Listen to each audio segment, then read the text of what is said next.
Welcome to the newest installment of the Untitled Film Nerd Project. My name is Philip, and joining me as always is TJ. Hello. We march on with our fourth annual 31 Days of Horror, where we watch a different horror movie every single night in October. Today marks day 30. And our movie for tonight was the WNUF Halloween Special. Nice intro. Thank you, sir. I practiced that fucking thing like so much. I was like, WNUF Halloween Special. I was saying that right along with them the whole time because they said it like 5 million times. Yes. I was like, I can mimic this maybe. So there you go. There you go. That was for anyone who's seen it. So this is in the style of someone found a VHS tape of a broadcast from like 1987 on a news channel of a live broadcast of the WNUF Halloween Special, and they're playing it for us.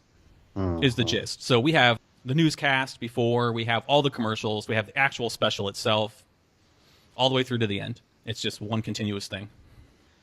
I will say this was a massive bit of nostalgia.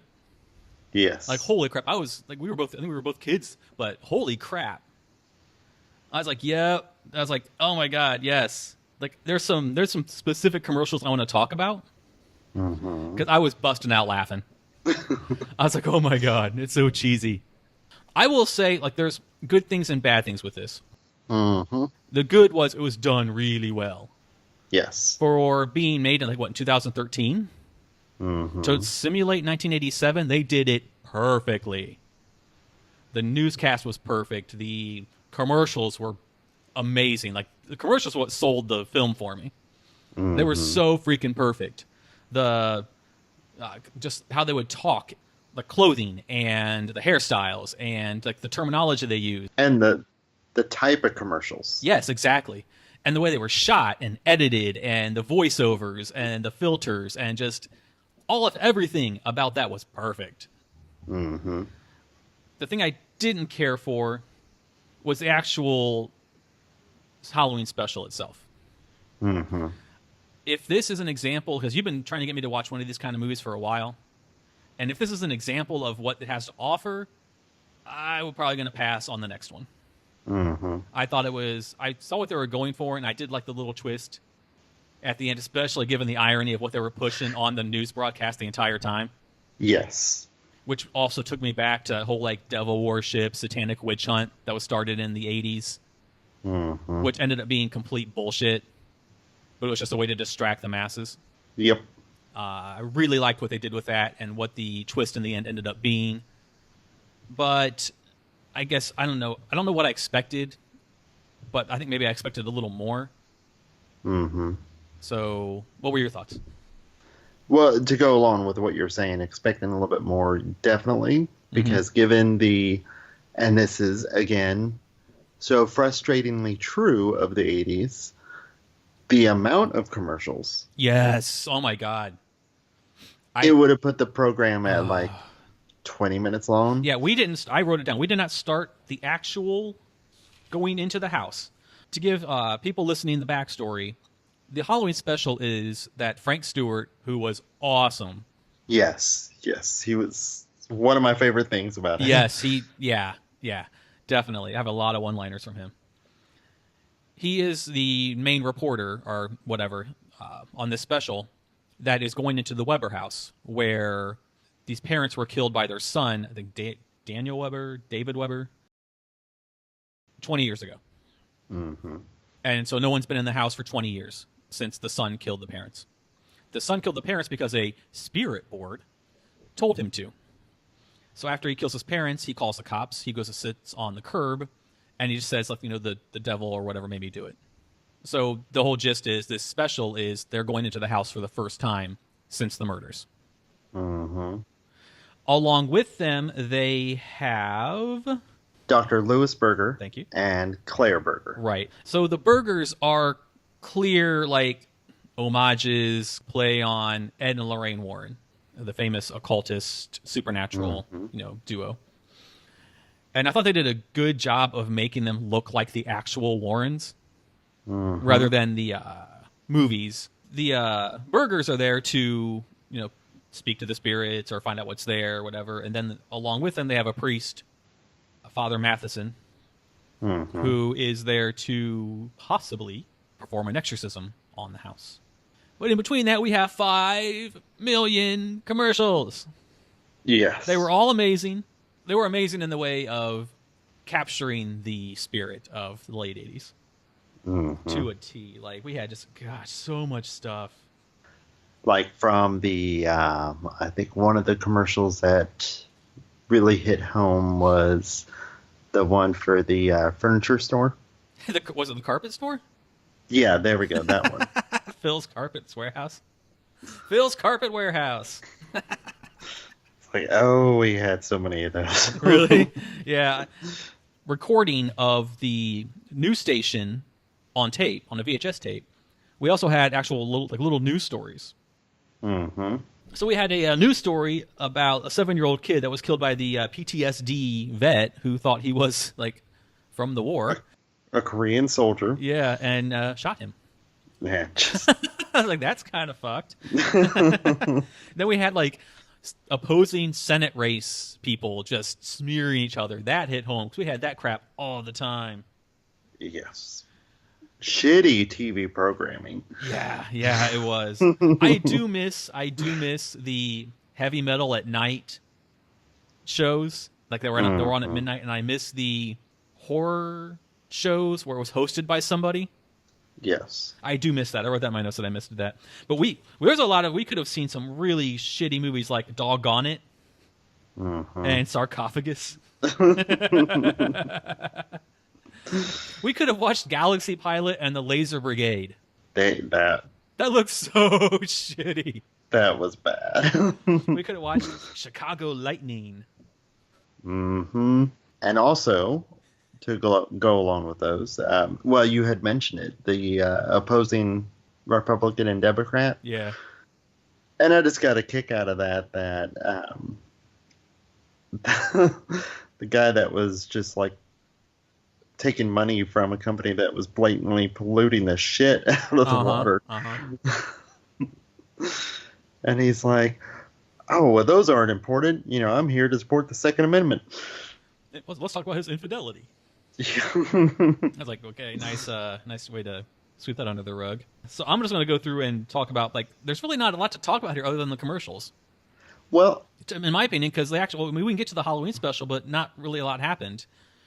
I got a kick out of the reporter Frank outside of the when he was interviewing the people. That was so awesome. And that one guy dressed like a vampire. There was a murder here. He's like deer in the headlights. I did like that Frank Stewart's mic was black and orange. Yes. I thought that was cool. I thought the hobo guy was kind of cute. Which one was in the audience? He was like off to Frank's. Well, it would have been our right, Frank's left, like standing right behind him. Okay. He was like the only like good-looking guy in the crowd. Mm-hmm. Then I wrote Dracula LOL for just like freezing up on camera. I liked when he talked to the referee and they talk about Ghost. He talked about Casper. And he's like, Casper's not a real ghost. Sorry to burst your bubble. Yeah. I was like, that's so awesome. He was not having any of it. Oh my god, his just dry delivery was great. But my favorite was the referee talking about Casper. He's like, Casper's not a real ghost. Sorry to burst your bubble on that. Look, that's so fucking awesome. I like when he was talking to Claire Berger that they were talking about auras. And he's like, can you see my aura? She's like, yes. He's like, do you see a good aura? She's like, I see an aura. I was like, nice. I liked it when he was talking to Dr. Lewisberger. And he's like, may I call you Lewis? And he's like, I prefer Dr. Lewisberger. It's like, I prefer Dr. Berger, please. Has anyone ever called you Claire the Clairvoyant? No. He called the cat a very pretty pussy. Frank Stewart made this fucking movie. Yes. He did. He was amazing. Yes. So yeah, they're basically in front of the house. Interspersed are all these fucking commercials. Like just, I would guess at least 50 to 60 commercials. And Frank Stewart is outside with the burgers, and they're just drawing this. I'm like, go in the fucking house already. They finally go inside at 40 minutes in. So about halfway through this film, they go inside the house finally. They sent the audience home, which I was really bummed out about. Yeah. They have Father Matheson with them, who's there to perform an exorcism if needed. Because, as Frank says, think of the publicity. And the father's face was great. Mm-hmm. But don't forget, computers are everywhere these days. And then we had some ad for a weird drinking problem TV show. That was so weird. You drink vanilla extract. Why, did you want any? Oh my god! It was just little flashes of brilliance. Mm-hmm. I was just frustrated with the person of whoever was operating the fast forward and rewind. Why is that? It's it's just some of the things that he would choose to fast forward through. Yeah, and I'm like, why didn't you fast forward through some of the other bullshit? Yeah, because he fast forwarded on the cop safety video. He fast forwarded on at the end of the kid being killed by the traumatized veteran. Mm-hmm. Fast forwarded through some of the Senate race stuff.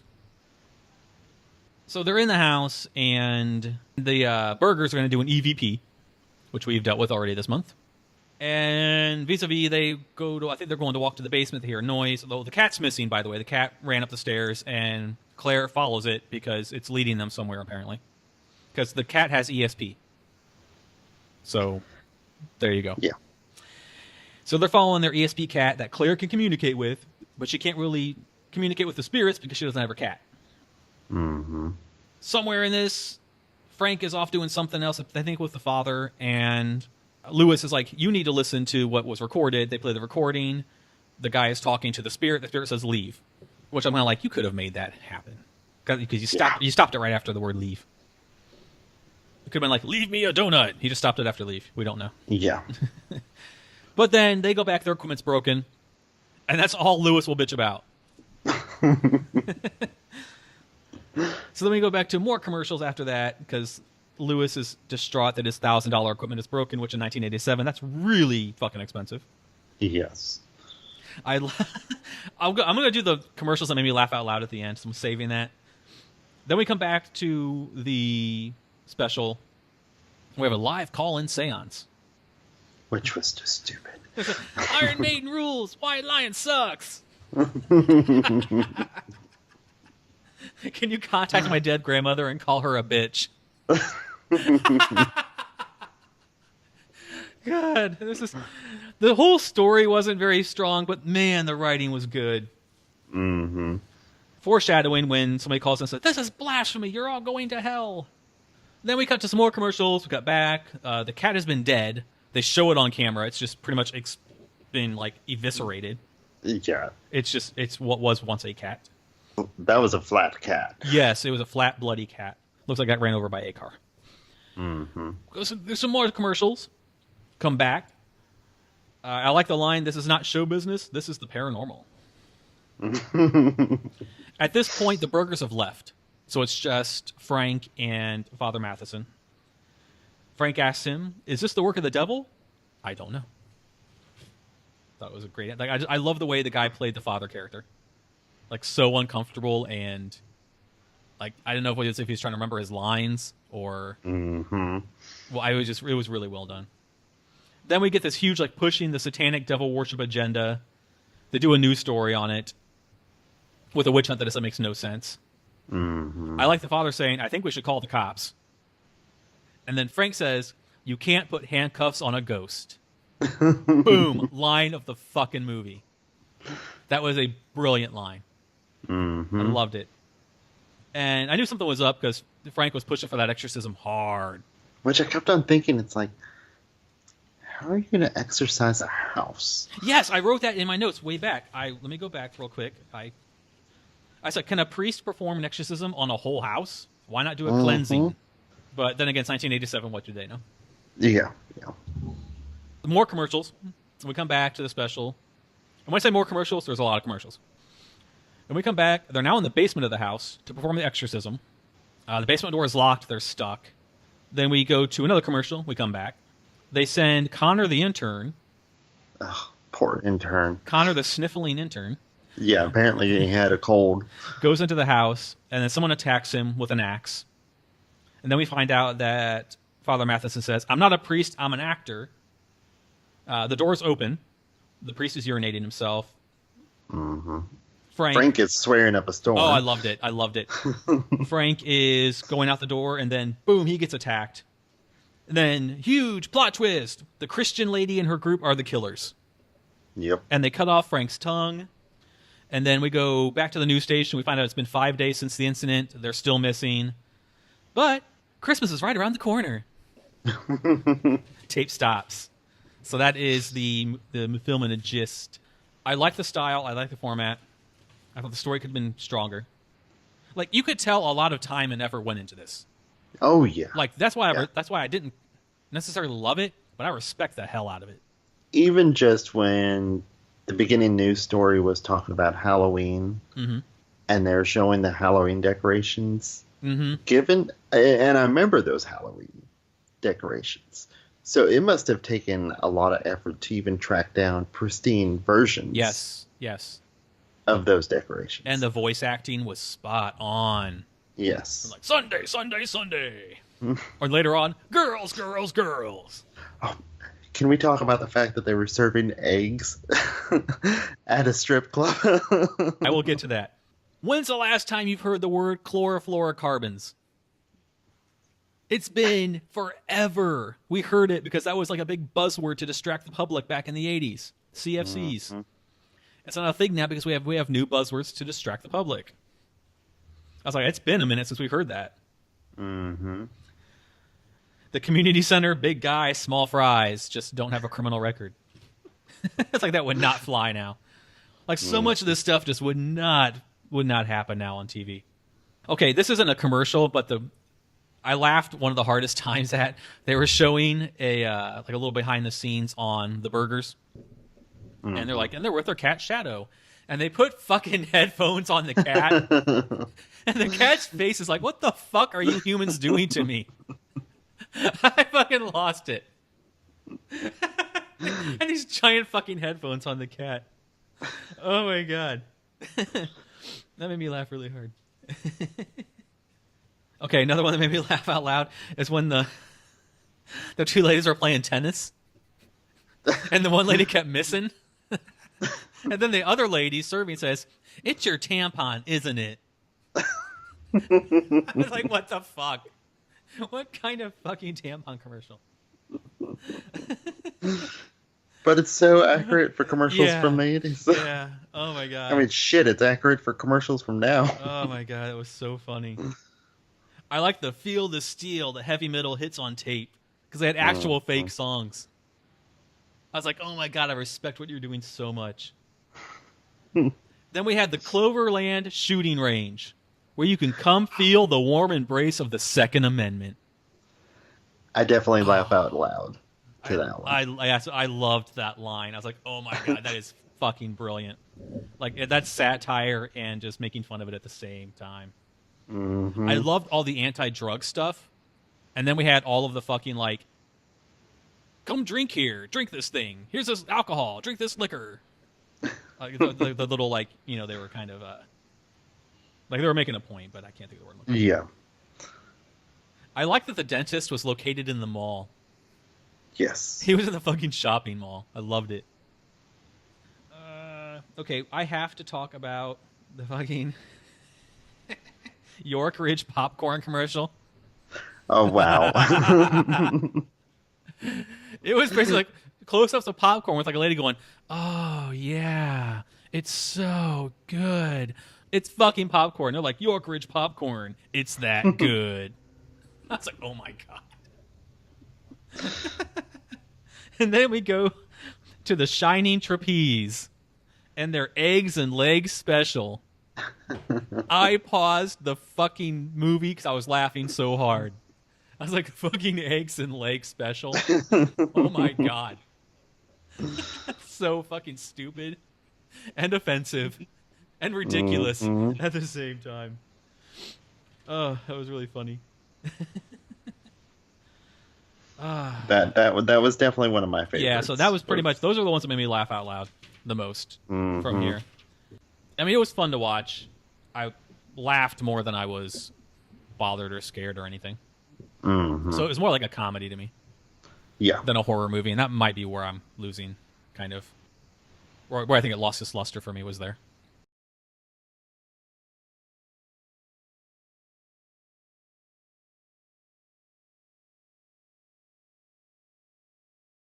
Mm-hmm.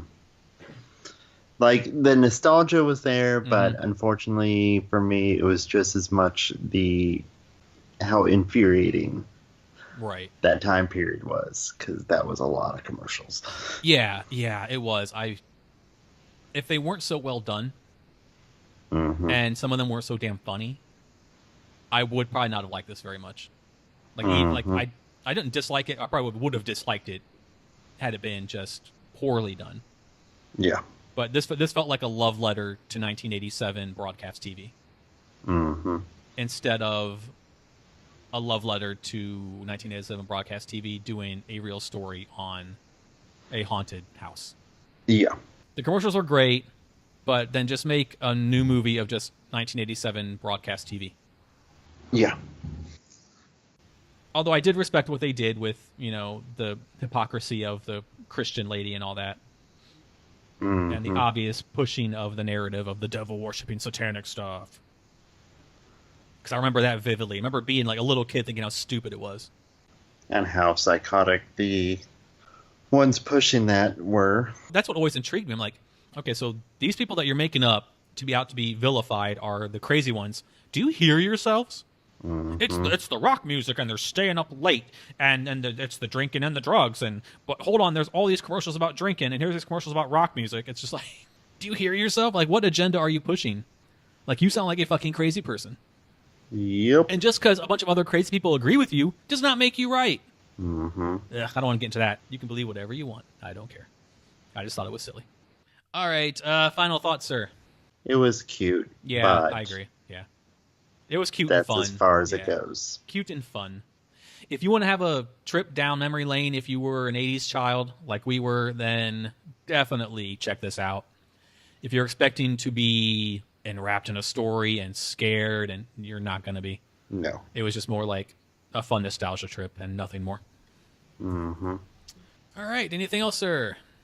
Nope. Alrighty. Well, that wraps up this episode. Thank you for listening. If you have seen the WNUF Halloween special, tell us what you thought of the movie in the comments below. Please like, share, and subscribe. Tune in tomorrow for the final day, day 31. And I already have our movie picked out, so stay tuned to be surprised for day 31 of the 31 Days of Horror. In the meantime, my name is Philip, And I'm TJ. and we will talk to you tomorrow. Goodbye. Bye.